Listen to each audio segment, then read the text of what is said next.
63번까지 풀었고요. 65번 문제 한번 갑니다. 자, 화폐. 여러분, 우리 29회 시험과 30회 시험을 이렇게 이론으로 출제를 했었거든요. 26회, 29회, 30회는. 그래서 이론 형태도 좀 알아두셔야 되는데, 자, 현재의 이론이 이자율을 감안할 경우에 N은 년 후에 달성되는 금액을 구해주는 개수는 일시불의 뭐다? 미래가치 개수. 그러니까 이 얘기죠. 현재 이론이 N은 년 후에 얼마냐? FV, N은 년 후에 미래에 얼마가 되느냐? 할 때 뭐를 해준다? 여기 1 플러스 얼마? R의 N승이죠. 여기에 뭐라고 한다? 일시불의 미래가치 개수.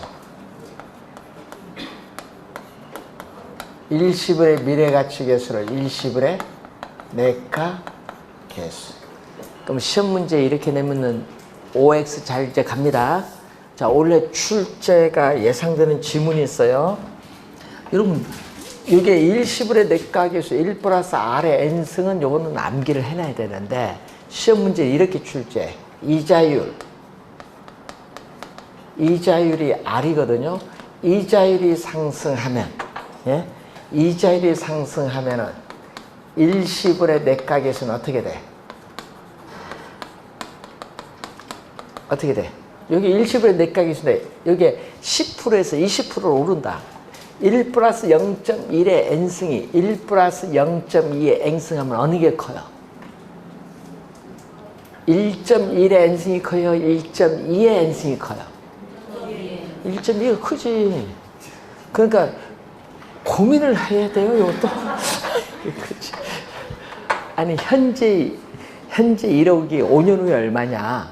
이자율이 10%가 더 많아요? 20%가 더 많아요? 그럼 그 얘기예요. 시험 문제 말을 이렇게 내요. 이자율이 상승하면 일시불의 내가 개수도 상승한다. OX. 맞죠? 시험엔 이렇게 출제해버리니까, 말로써. 자, 2번. 원리금의 동그라미. 원리금 균등 상환액의 융자 기간에 해당하는 뭐를 저당 상수를 곱하면은 융자 원금. 융자 원금은 대출금입니다. 틀린 지문이죠. 자, 여러분, 원리금. 자, 여러분, 시험 문제 29회 시험은 요걸 뭘로 출제했죠? 원금으로 출제했잖아요. 원금이 아닙니다. 원리금, 균등, 상환 방식일 경우에 우리는 원리금 상환액, 원리금, 균등 상환액이라고 해놨죠. 자, 원리금 균등 상환액. 원리금 상환액이 균등 똑같다. 이 말이에요. 원리금 상환액이 똑같다는 얘기예요. 예? 그러니까 요걸 이제 없애버린 거죠. 균등. 원리금 상환액이 균등 똑같다. 매기가. 그 얘기입니다. 요것은 대출금에 뭐를 곱했다? 융자 원금의 대출금인데, 대출금에 뭐를 곱한다? 작년에 출제했잖아요. 대출금에 뭐를 곱해준 거? 저당 상수를 곱해주면 구할 수 있어요. 그러면은 대출금은 어떻게 구한다? 대출금은 양변에 뭐를 나눠줬어요? 예? 양변에 뭐를 나눠줬다? 저당 상수로 나눠줬잖아요. 양변에 뭘로 나눠줬어요? 저당 상수로 나눠줬지, 양변에. 요걸 뭐라고 해? 요것을 저당상수와 연금의 현가계수는 서로 어떤 관계? 역수관계. 이걸 뭐라고 해? 연금의 현가계수. 그러니까 원리금 균등 상환액에 뭐를 곱해야 된다? 연금의 현가계수를 곱해야 대출금의 융자 원금을 구할 수 있어. 2번 정답. 저당상수가 아니라 뭐다? 연금의 현가계수. 감채기금계수와 연금의 내가계수는 역수관계. 여러분 작년에도 역수관계 나왔거든요. 뭐다? 또 연금의 현가계수와 저당상수는 또 무슨 관계? 역수관계. 작년에 역수관계 출제했어요. 자, 감채기금 계수를 알면 미래의 필요자금을 마련하기 위한 적립금을 계산할 수 있다. 여러분, 이 적립금을 구할 때 매 기간 불입을 해야 돼. 적립금, 적금액. 매 기간 불입을 해야 돼. 적립금, 적금액을 구할 때는 어떻게 돼? 미래의 필요자금. 예? 미래에 5년 후에 미래의 필요자금은 예를 들어서 5년 후에 1억 원을 만들기 위해서 정기적금에 가입했다. 뭐 이런 얘기죠. 미래의 필요자금을 위해서 정기적금에 가입을 했을 때 매기간 불입을 해야 될 적립금 구해줄 때는 뭐를 곱해준다 여기? 감채기금 개수를 곱해주죠. 자, 26회 시험에 또 정답으로 물었죠. 26회 시험 정답. 감채기금 개수를 곱한다. 이게 4번 설명이고 잔금 비율 요거 5번은 26회와 29회 시험에 출제했었죠. 자, 상환 비율. 상환 비율은 대출금. 자, 대출금 중에서 뭐가 차지하는 비율? 상환 대 원금. 자, 여러분 이 얘기죠. 예? 이게 만기야. 예? 이게 만기. 여러분 우리 대출 기간을 뭐라고 해요? 만기인데 예? 20년이다. 대출 기간. 예? 그럼 나는 5년 지나서 부동산을 처분한다. 그럼 요까지는 뭐 대출받은 금액을 해서 상환을 했죠. 요까지는 상환을 했고 여기서부터 여기까지는 아직 돈 안 갚았잖아. 미상환. 그래서 여기까지는 상환된 원금. 여기는 뭐다?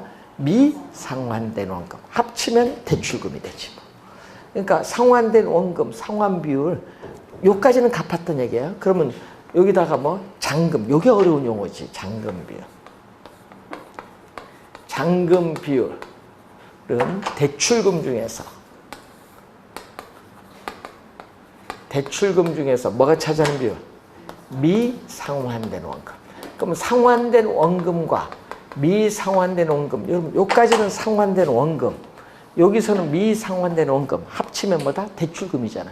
그 분모가 대출금이다. 분자 2개 더해주면 요것도 대출금이니까 약분된 1이죠?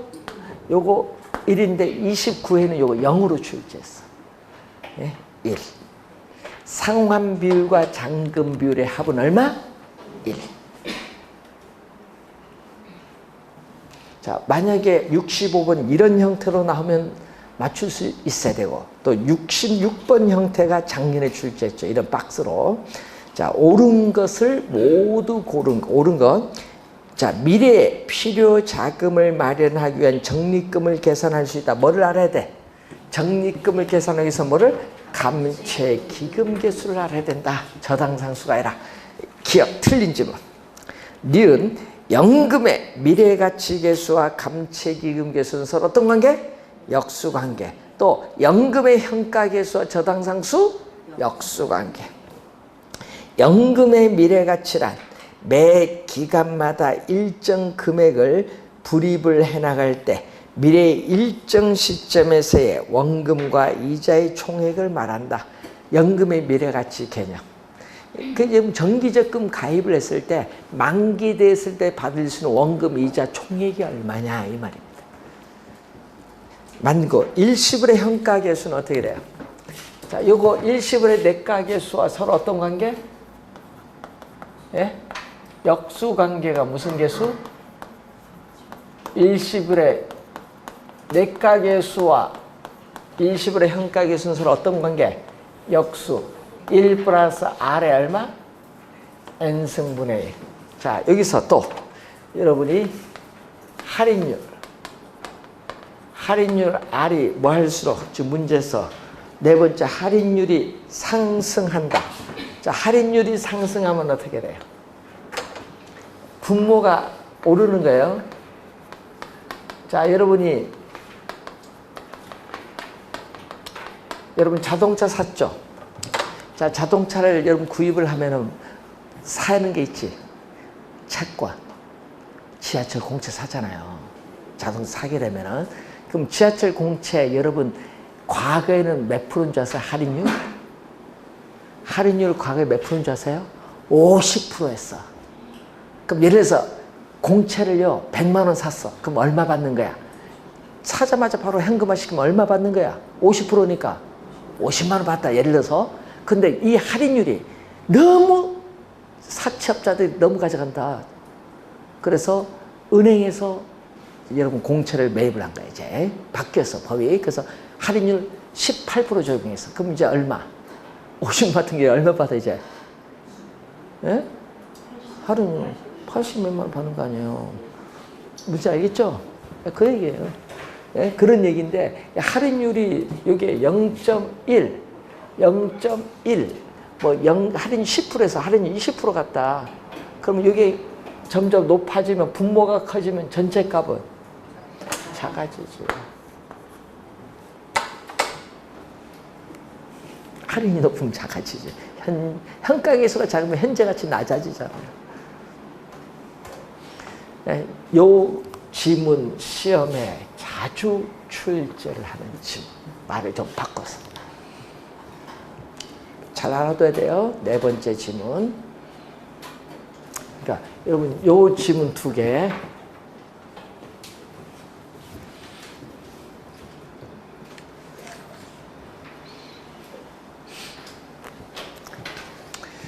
우리 공부할 때 이제 85일 남았는데요. 그 얘기 하더라고요. 이제 개론에 암기 비법이 있느냐? 비법 없어요. 비법이 있는 줄 생각하신가 봐. 그래서 여러분이 출제위원들이 여러분 우리 대학교에서요. 여러분 B2B라는 게 있고 이제 있어요. 그러면은 대학교에서 이제 관공서들한테 B2B 하면 교수들이 그걸 검토를 해요. 오케이냐? 예? 인력관리공단이든 우리 생산성본부도 어디 들어가면은요 다 검토를 합니다. 은행이든 어디 검토를 할 때 교수를 보는데 암기 비법으로 강의하는 거 무조건 아웃이야. 다 보거든요. 야 저렇게 강의를 하는구나. 그럼 저거 빼고 출제해야 되겠네. 이렇게 나와. 그래서 최근의 시험은 여러분이 강의할 때 암기하는 비법 그걸 보면서 저거 빼고 출제하겠네. 이렇게 나오는 거예요. 그래서 어떻게 돼요? 공법이 어려운 거예요. 뭔지 알겠죠? 공법 암기 비법이죠? 그래서 공법 암기 비법 강의한 거 빼고 출제해버린 거야. 다 지금까지. 뭔지 알겠어요? 교수들이 그거 보잖아요. 평가하면서 보는데 저거 빼고 출제하면 되겠네. 이렇게 나오는 거예요. 그래서 공법이 최근에 계속 어려운 이유가 그겁니다. 개론도 암기 비법 안 통해. 빼고 출제. 뭐를 한다? 아까처럼 말을 바꿔버려. 이렇게 원리금을 뭘로? 원금. 이런 말을 바꿔서 출제. 암기식으로는 절대 안 돼. 말을 그러니까 이해를 못하면 못 풀어내. 그러니까 여러분 암기는요 한계가 있어요. 그래서 여러분이 중개사법 교수가 제일 양반입니다. 그건 암기 비법 그건 허용이 돼. 중개사법 고득점 맞아야 합격하는 거예요. 얘기해 주는 거예요. 85일 나갔으니까. 알아서 공부할 때 참고 삼으세요. 중개사법은 암기 비법에 허용된다. 무슨 얘기인지 모르시죠 또. 얘기를 해주는데. 중개사법에서 80점 이상 90점 가까이 가면은 합격은 99% 합격. 중개사법이요 문제 어렵게 못 내요. 그러니까 여러분이 중개사법에서 고득점 맞도록 이렇게 공부를 전략을 잘 구사해서요. 공법 반타작, 중개세법 공시세법 반타작 하면 합격이에요. 두 개 중에 하나 맞는 전략하고 중개사법 80점 이상 맞는 전략 이렇게 합격. 1차는 어떻게 돼? 시간만 잘 하면 합격. 네? 그래서 전략을 잘 하도록 합니다. 네. 여러분 그 100점 맞으려고 하면 큰일 납니다. 네? 60점에서 2개만 더 맞읍시다. 1차는. 자, 그럼 원래 시험에 나올 때 주의를 해야 될 게 있는데요. 그 69번 문제인데 여러분 시험 문제 나올 때 이런 표는 안 주어져요. 그냥 말로 주어지거든요.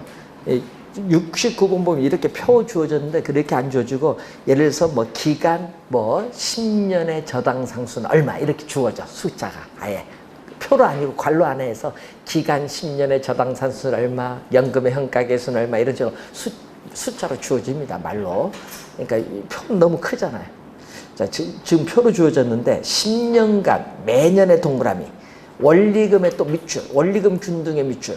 여러분 원리금 균등입니다. 상환 조건으로 연 이자율 10%, 대출 10억을 받고 6년이 동그라미, 6년이 경과된 시점에 매년의 원리금 상환액. 자, 매년이거든요, 지금.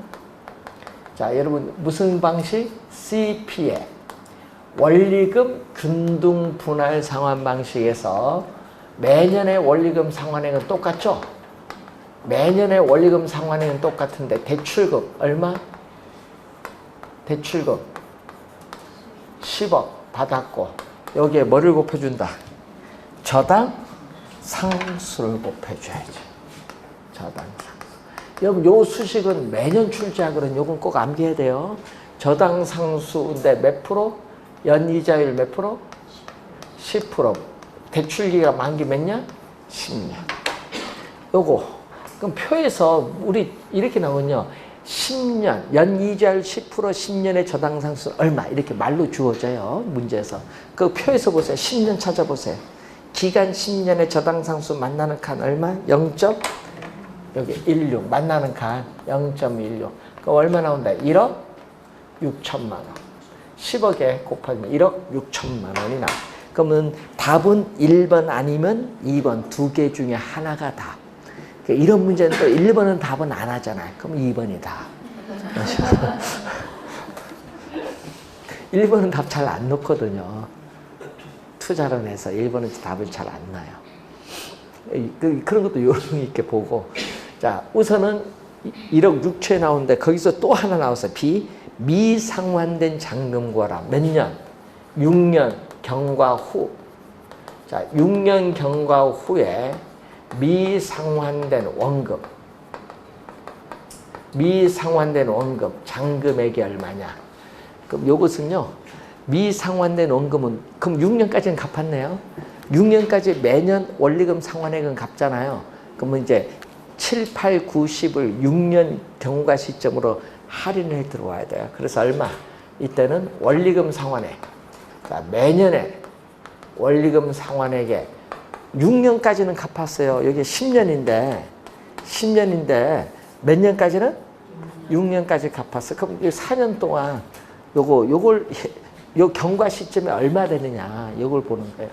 그러니까 할인에 들어와야지, 7, 8, 9, 10을. 그래서 할인에 들어와야 되니까 뭐가 들어와야 돼? 연금의 현가 개수. 6년 시점에 다 할인해야 되니까 연금의 현가 개수인데 문제는 주의를 해야 될 것은 항상 요게 4년이 들어온다. 여기 10년이 아니라는 거.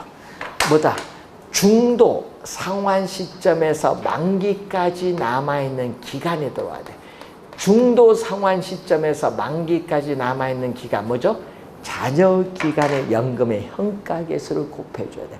요거 꼭 기억 잘 해둬야 돼. 잔여 기간입니다. 10년이 아닙니다. 만기가 아니라 잔여 기간. 자, 그래서 표에서 연금의 현가 개수와 4년 만나는 점이 얼마? 요게 몇 년? 3.16. 이거 여기 1억 6천만 원을 3 곱해주면 4억 8천이니까 뭐 한 5억은 됐네. 3.16. 5억은 약간 되겠네요. 답은 당연히 2번이지 뭐.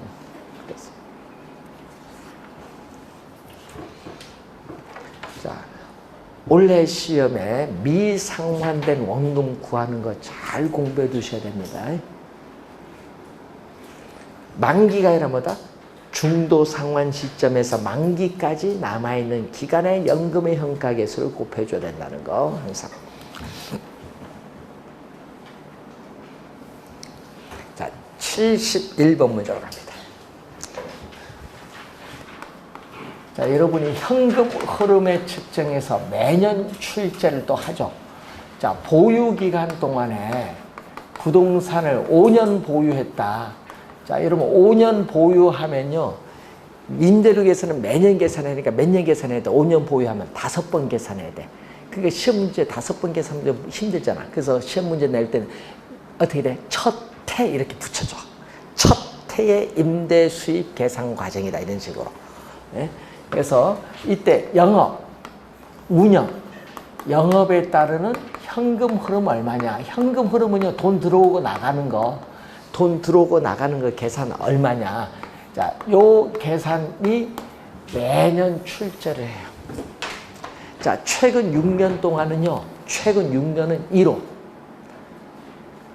그러니까 요거 공식 암기해야 돼. 최근 6년 동안 이론을 출제했고요. 그리고 계산은 평가의 이론의 수익환원법에서 이 수식을 이용한 계산 문제를 출제하는 거예요. 그러니까 두 문제 나오는 건데, 하나는 여기서는 이론, 투자에서는 이론을 내고, 수익환원법에서는 순수익과 하는 계산 문제를 출제해버리는 거예요. 그러니까 요 수식 꼭 기억해야 됩니다. 자, 그러면은 단위당 예상되는 임대료 계산은 항상 연간 계산. 만약 월 임대료 주어지면은 12개월 곱해야 돼요. 항상 임대료 계산은 뭘로? 연간 계산. 연간 임대료야. 자, 여러분 임대 단위수를 곱해줘.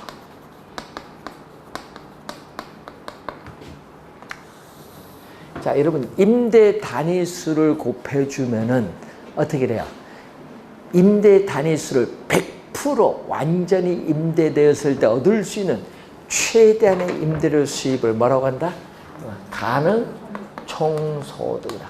자, 여러분 우리 공인중개사는 언제 생겼을까요?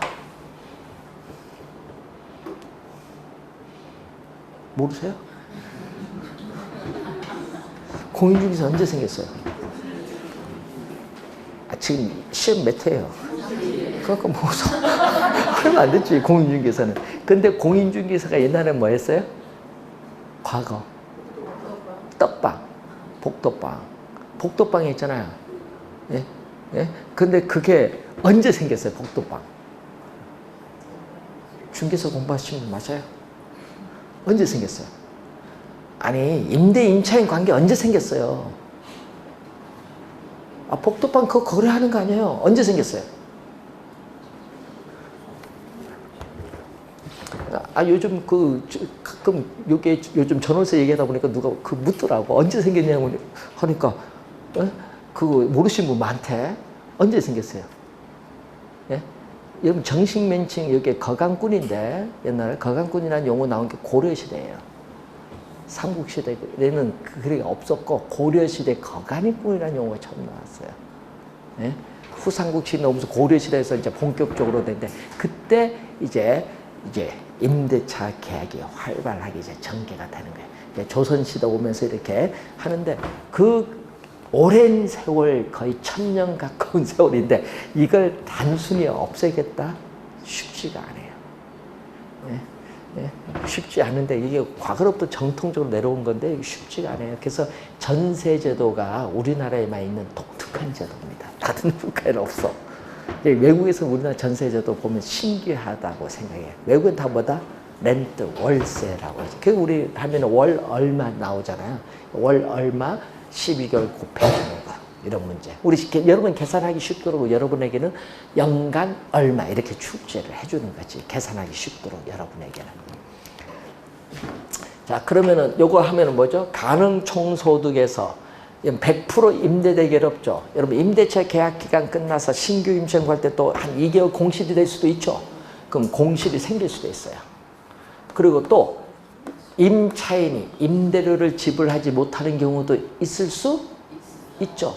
예? 일부러 안 낸 사람 많잖아요. 예? 여기 불량부채야. 임차인이 임대료를 지불하지 못하는 경우예요. 이걸 충당금을 공제하고 또 영업이 아니라 영업 외에 발생하는 수입이 있어요. 건물에 여러분 주차를 여러분 얼마 내요? 얼마 내요? 4,000원? 싸네 서울보다. 네? 서울은요 건물 있죠? 오피스텔 그거 이제 분양받은 사람도 내야 돼. 네? 하루 얼마? 12,000원. 관계없어. 무조건 들어가야만 내야 돼. 그러니까 얼마나 그게 영업 외에 발생하는 수입. 또 건물을 보면은 지금이 있는가 모르겠는데 자판기 수입. 옛날 여기 수입 괜찮았거든요. 대학교도. 근데 그게 바로 뭐죠? 우리는 영업 외 수입, 기타 소득이라고 해요. 기타 소득 또는 기타 수입, 영업 외의 수입이에요.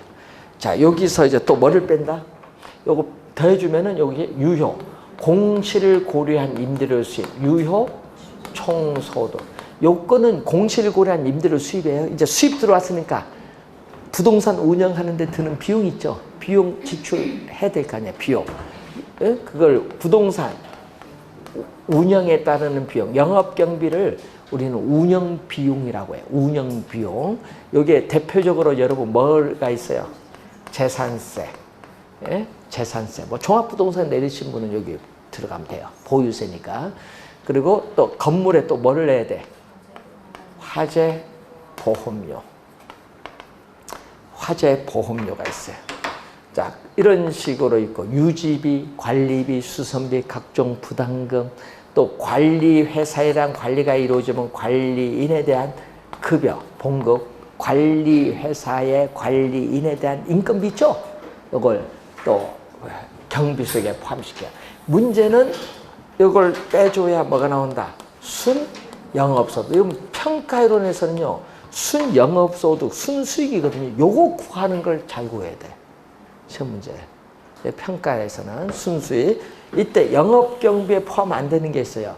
부동산 사용에 따라 소모되는 부동산 자체의 감가상각비는 어떻게 돼요? 실제로 지출되는 비용이 아니잖아요. 경비에 포함이 안 돼요.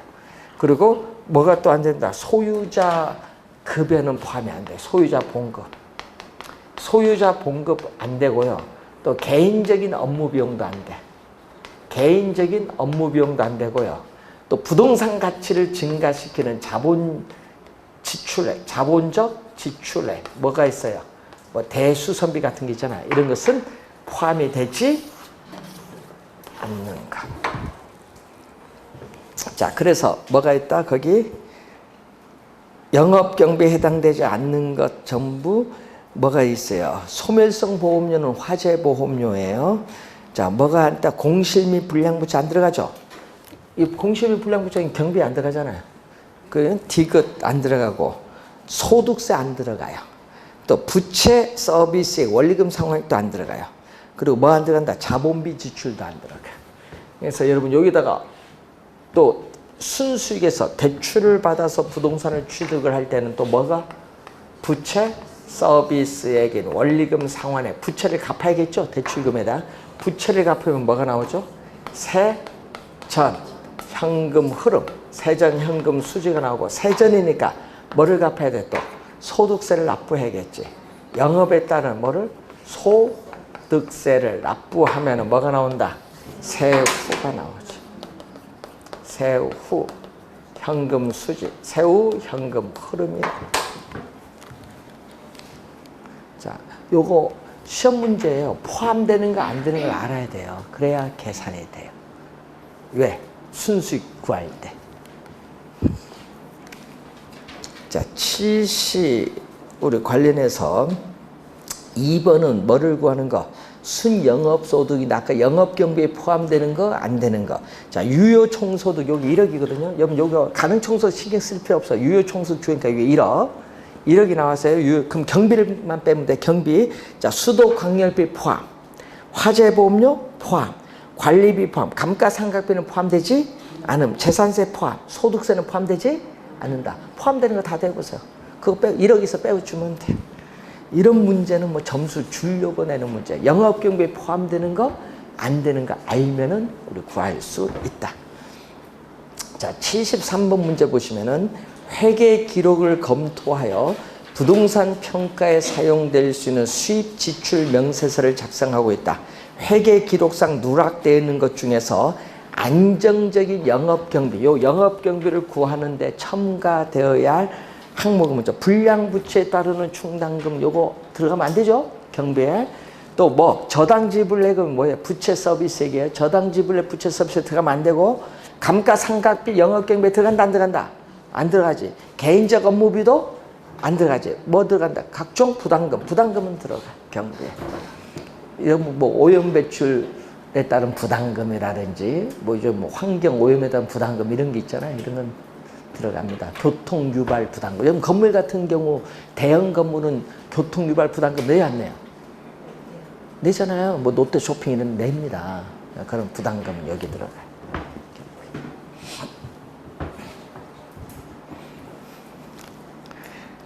자, 이런 거 2번 정답이고요. 자, 3번 문제로 갑니다. 74번. 순영업소득 구하는데 연평균 임대료가 얼마? 5,000원. 여기 나왔죠. 연평균 임대료가 얼마? 연 5,000원이 나왔어요. 그런데 유효 임대 면적, 건축 영면적은 얼마? 1,800제곱미터. 임대 단위수는 1,800제곱미터인데 거기에 유효 임대 면적 비율은 연면적 대비 몇 프로? 80%. 0.8. 0.2는 임대 면적 비율이 아니다는 얘기예요. 그럼 공용 면적이겠지. 자, 그럼 유효 임대 면적 비율은 80%고요. 그럼 곱해주면 얼마? 요거 제곱 없어지고 곱해주면은 720만 원이 나와요. 요게 가능 총소득이야. 가능 총소득. 자, 근데 평균 공실률은 몇 프로? 10%. 자, 그래서 720만 원에 10%를 해줬더니 공실이 몇 프로? 72만 원이 생겼고, 그럼 유효 총소득은 720에 70 요걸 빼니까 유효 총소득은 648만 원에서 영업 경비를 빼는데 영업 경비율은 유효 총소득 기준 648만 원 요 기준 몇 프로? 50%. 0.5 50%인 324만 원이 영업 경비. 빼주니까 순영업소득은 얼마? 324만 원이 순영업소득. 2번 정답이겠습니다. 자, 75번 문제로 갑니다. 자, 순영업소득 산정은 구하는 겁니다. 순영업소득을 구할 경우에 필요한 항목. 여러분, 순영업소득 요거 구할 때 필요한 항목은 앞에 게 필요하거든요. 앞에 임대료 수입 당연히 필요하죠. 임대료 수입에서 비용을 빼야 나오는 거니까 임대료 수입 들어와요. 소득세는 들어올 수 없죠. 소득세 밑에 있잖아요. 들어오면 안 되고 이자도 안 되죠. 부채 서비스액이 뭐다? 원금 플러스 뭐다? 이자니까 이자가 들어오면 안 돼요. 그리고 영업 외 수입은 들어오죠. 기타 소득이 뭐다?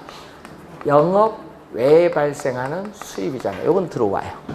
그리고 영업 경비 들어오죠. 감가상각비는 영업 경비에 포함되지 않고 뭐에? 소득세 계산할 때 필요해. 감가상각비는 소득세 계산할 때 필요하다. 그래서 몇 개? 3개. 3번 정답.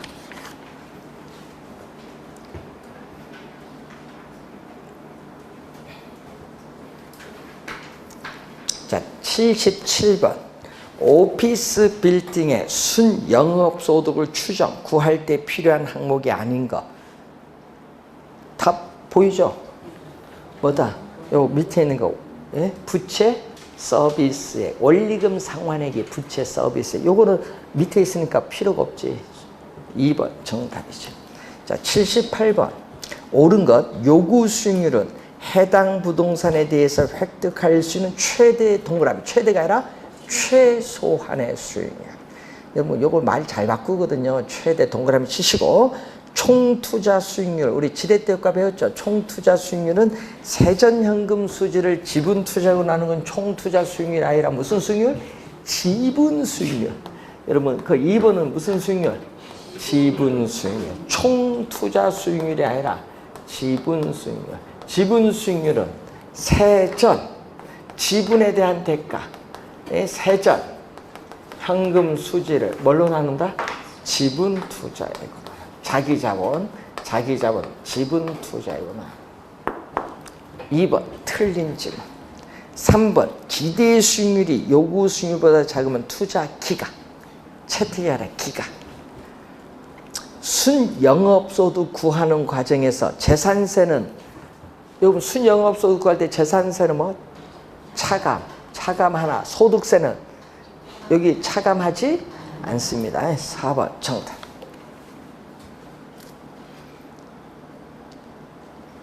회수 불가능한 임대료 수입은 어느 개념? 요거 불량부채. 여기 회수 불가능한 임대료 수입. 그럼 회수 불가능한 임대료 수입은 뭐 계산할 때 필요해? 유효 총소득 계산할 때 필요한 거예요. 틀린 집.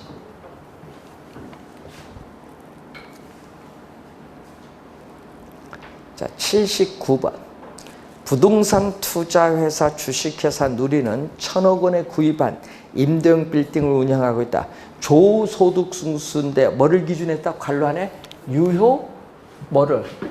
유효 조소득을 기준. 자, 유효 조소득을 기준했다. 이걸 기준했을 때 승수 앞에 있는 건 수익이니까 분모로 오고요. 총 투자액을 기준으로 하죠. 자, 이게 얼마다? 오고 얼마? 1,000억 원에 구입을 했으니까 총 투자액은 얼마? 1,000억 원. 요 값이 얼마다? 5다. 그러면 유효 총소득은 얼마? 5분의 1,000억 원이니까 얼마? 200억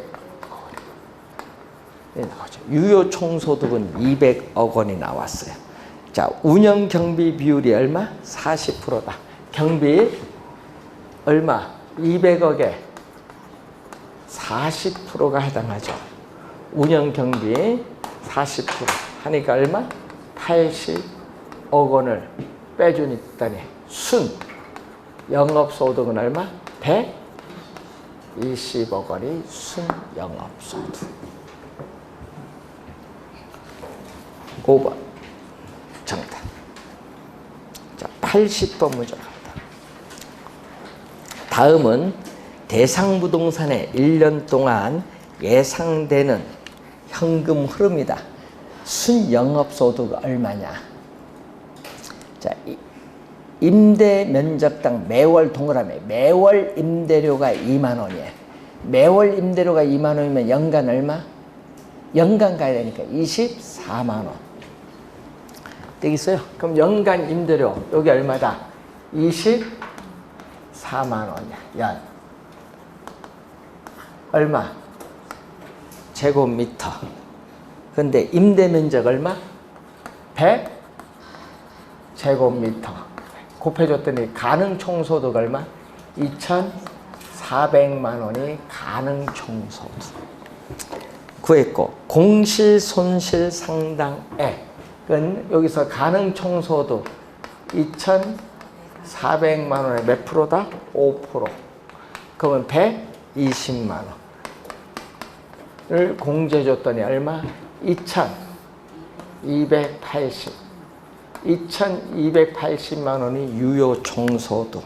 자, 영업경비는 유효 총소득의 또 몇 프로? 60%. 2,280만 원에 몇 프로? 60%. 0.6 곱해줬더니 공 하나 없어지죠? 228에 6 곱하면 1,368? 1,368만 원이 돼요. 문제는 여기서 주의를 할 거예요. 거기에 관로안해가 중요해.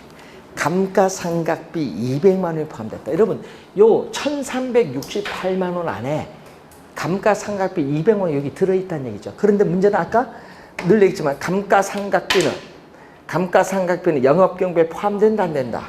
안 돼요. 여기 포함되어 있잖아요. 포함이 안 되니까 빼줘야지. 감가상각 비용 200만 원을 뭐 해줘야 돼? 빼줘야 돼. 그럼 얼마?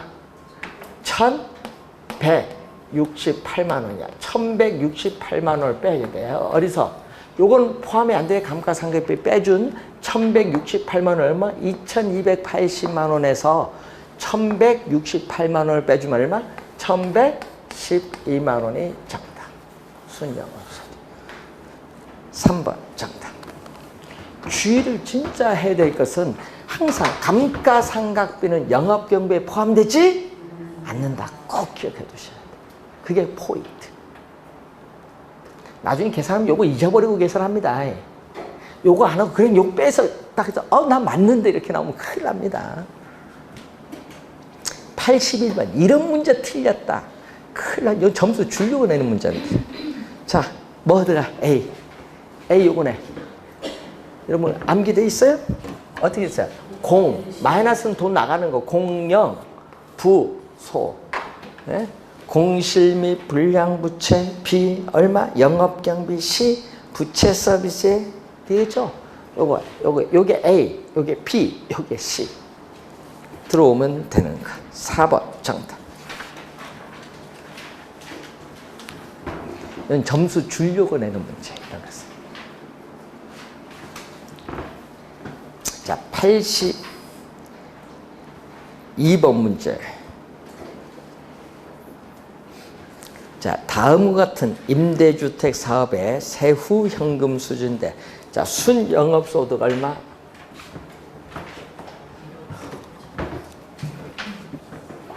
순영업소득 여기 나오죠? 순영업소득 1억 4천만 원. 자, 부채 서비스에, 자, 이러면 거기 연간 융자 월부, 연간의 동그라미, 연간 융자 월부금, 요 말을 좀 바꾸면 요게 부채 서비스에, 연간 부채 서비스가 얼마? 9천만 원. 연간 융자 월부금이 연간 부채 서비스액이에요.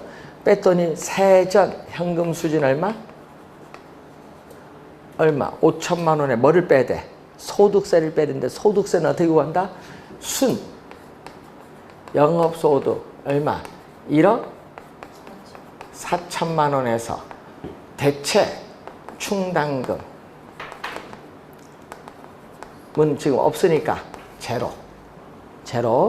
근데 뭐죠? 우리는 플러스는 세금 공제가 안 되는 거, 마이너스는 세금 공제되는 거. 어때? 순영업소득에서 넘어올 때 이자 비용에 대해서는 세 공제가 돼. 이자는 뭐가 돼? 세금 공제의 대상. 그리고 부동산 사용에 따라 소모되는 부동산 자체 감가 상각 비용도 세금 공제의 대상. 그래서 투자의 장점은 이 두 개는 세금 공제가 된다는 거죠. 그럼 얼마? 이자는 얼마? 지금 문제에서 이자는 7천, 감가상각은 1,000만 원. 그럼 1억 4천에서 8천을 빼니까 얼마? 6천. 과세 소득이죠. 6천만 원은 과세 소득에 뭐를 곱해준다? 세율 곱해주죠. 얼마 세율? 30%. 0.3을 곱해주니까 얼마? 63, 1,800만 원이 되겠네. 소득세. 여기 1,800만 원 소득세를 납부를 하면은 세후는 얼마? 3,200만 원. 옛날에 보면 요 두 수식을 이용한 문제를 많이 출제를 했었죠. 자, 이런 형태로 83번도 계산해 보시면 됩니다. 그래서 우선 84번 문제로 갑니다.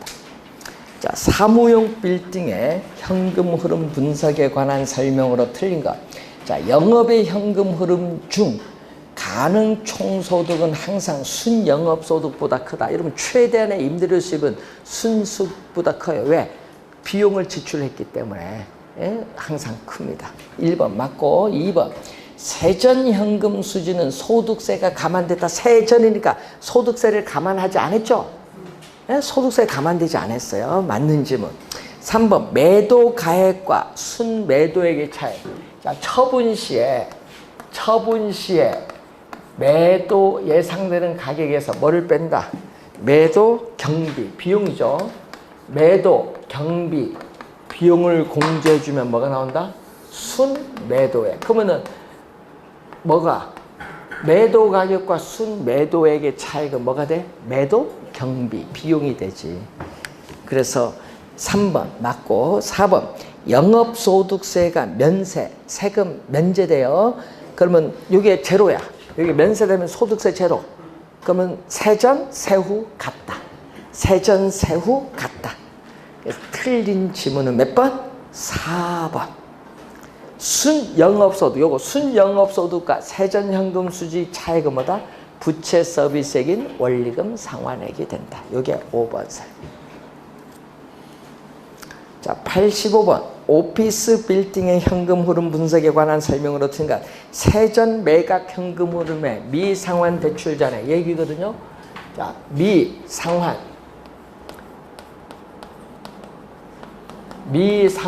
저당 잔금이 여기 미상환 대출 잔액. 예? 이긴데 뭐가 돼? 여기에다가 여기 세금을 납부하기 전 투자자에게 돌아가는 목 지분 복귀에 이게 바로 세전 매각에 따른 뭐다? 현금 흐름. 그러면 세전 매각에 따른 현금 흐름에 미상환 저당 잔금 더해주면 뭐가 나오는 거야? 순매도액이 나오는 거야. 순매도액. 그래서 1번 맞는 지문. 2번 순영업소득은 유효총소득보다 작죠. 왜? 비용을 지출하니까.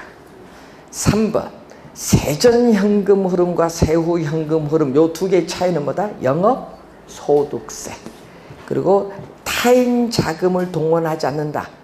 동원하지 않으면 뭐가 없다? 부채가 있어 없어? 없죠. 제로. 제로면 순영업소득과 세전은 같다. 순영업소득과 세전은 같다. 4번 맞고 5번 유효총소득은 반드시 요것은 반드시 가능 총소득보다 작아야 한다면 안 돼. 왜? 빼주고 대준 게 있죠. 공실매 불량부채는 제로. 기타 소득 플러스 100만 원 하면 유효총소득이 클 수도 있지. 그러니까 반드시 작아야 한다 하면 안 돼. 유효총소득이 클 수도 있어요. 자, 86번 소득세인데 이번은 순영업소득이 아니라 뭘로 갔다? 세전 현금 흐름으로 갔을 때 대체충당금은 세금 공제의 대상이 되지 않다. 여기서 주의할 거는 여기 세전에서 넘어오거든요. 그럼 앞에서 이자는 세금 공제가 되니까 관련된다. 원금은 자기 자본이 증가하기 때문에 세금 공제 대상이 안 돼. 그래서 원금은 요 밑에서 내려올 때 이자는 세액 공제되니까 관계없는데 원금은 세금 공제 대상이 아니야. 원금 상환하는 건 세금 공제 대상이 아니다. 예? 여기다가 또 뭐 감가, 상가, 요걸 해주면은 이제 과세 소득이 나오는 거지. 자, 세전 현금 흐름 얼마? 4천만 원. 대체 충당금 350. 원금 상환액 400. 그럼 4,750에 250이면 4,500이죠. 과세 소득. 자, 그럼 과세 소득 얼마? 4,500만 원에 세율 몇 프로? 20% 곱해주니까 얼마? 900만 원이네. 소득세는 얼마? 900만 원 곱해주. 2번 정답. 자, 87번. 다음 부동산 매각에 관한 명세서를 이용해서 구한 세전 지분 복귀를 구한데 매도 가능 금액 공 몇 개? 9개 10억. 1억 아닙니다. 10억이에요. 10억. 자, 중개 수수료 1,000만 원, 매각 광고료 1,000만 원. 요거는 매도 경비야. 그럼 매도 가격은 얼마다? 10억인데 여기 얼마? 경비는 2천만 원. 빼줬더니 얼마? 9억. 8천만 원이 순매도액. 자, 여기다가 뭐를 빼야 돼? 미상환 대출 잔액 저당 잔금 뺀데 거기 최초 융제 대출금 얼마? 4억에 상환 비율이 40%니까 예? 대출금 얼마? 4억에 뭐를 곱한다? 잔금 비율을 곱하는 거지. 그럼 대출금에 잔금 비율을 곱해줘야 되는데 잔금 비율, 상환 비율은 40%니까 잔금 비율은 몇 프로? 60%. 2억 4천만 원. 그럼 2억 4천을 빼니까 얼마? 7억 4천만 원이 세전 지분 복귀. 7억 4천만 원. 3번 정답. 요걸 잘 구해야겠죠. 미상환 저당 잔금은 대출금에 뭐를 곱한다? 잔금 비율. 상환 비율과 잔금 비율의 합은 얼마? 1. 상환 비율이 40%니까 잔금 비율은 몇 프로? 60%. 자, 88번. 여러분, 이런 형태의 문제가 작년, 재작년, 2년 연속 출제했죠. 말로. 자, 여러분, A 뭐 들어가야 돼? 영업 경비. B, 부채 서비스에. C, 미상환 저당 잔금. 여기다가 뭐 부동산 가격 상승에 따른 자본 이득에 대한 세금이 우리나라에서 뭐다? 양도 소득세를 납부하면은 뭐가 나온다? 세후 지분복귀. 여러분 작년, 재작년, 2년 연속 요 두 수식을 이용한 문제를 출제를 했어요. 작년, 재작년. 말로 출제했습니다. 3번 정답이 되겠죠.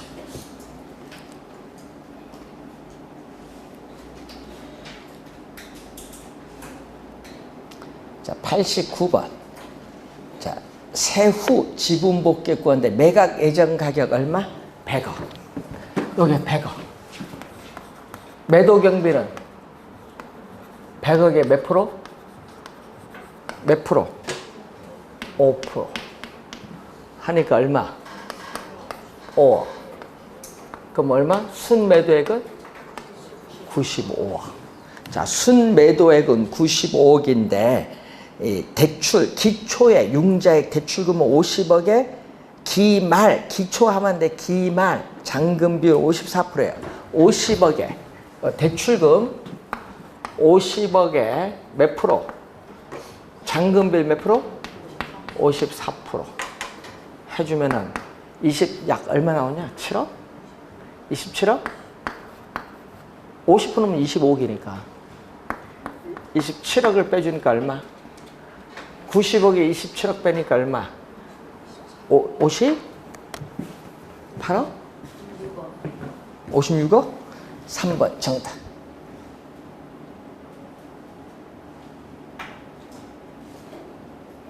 자, 최근 6년 동안은요, 이론, 요거 있죠? 요거와 요거 두 개, 이론을 출제를 계속, 요걸 출제는 계속 하고 있거든요. 근데 29회, 30회 요 두 개를 이용한 이론이 있죠? 말로서 출제를 하고 있어요. 올해도 이론으로 출제합니다. 왜냐? 여러분 요거 포기를 한다고 하기에 여러분 말로 출제. 최근 6년 동안. 그리고 이제 부동산 투자 분석 기법 들어간데 여기도 여러분이 포기를 많이 하기 때문에 여기는 쉽게 출제를 해요. 계산 문제 하나만 어렵고요. 예, 그거는 작년에 계산 문제는 쉬웠습니다. 뭐 계산하지 말고 답 5번 찍으라 했어. 5번이 답이었어. 문제 유형이 있거든요. 그래서 여러분이 문제 푸는 요령을 좀 아시면 되는데 안 풀고도 답 찾는 게 최고 좋은 겁니다. 자, 올해 시험도 이쪽에 투자 분석 기법 계산 문제는요, 한 문제는 최소 나와요. 그리고 요즘 할인 현금 흐름 분석법에서 계산 문제를 최근에 안 내요. 요즘 개념과 특징을 계속 출제하고 있어요. 최근 6년 동안. 예? 그러니까 요거 하고 정통적 분석 기법이 2년 28회 계산 문제 하나. 그건 다 보여요. 바로. 어려운 건 아니고. 그리고 계산 문제 내면요. 비율 분석법, 어림세법 여기서 계산 문제를 내는데 그 계산 문제는 답이 보여요. 여러분이. 그래서 수식을 정확하게 암기하시면 되겠습니다. 자, 잠시 쉬고 90번 문제 드리겠습니다.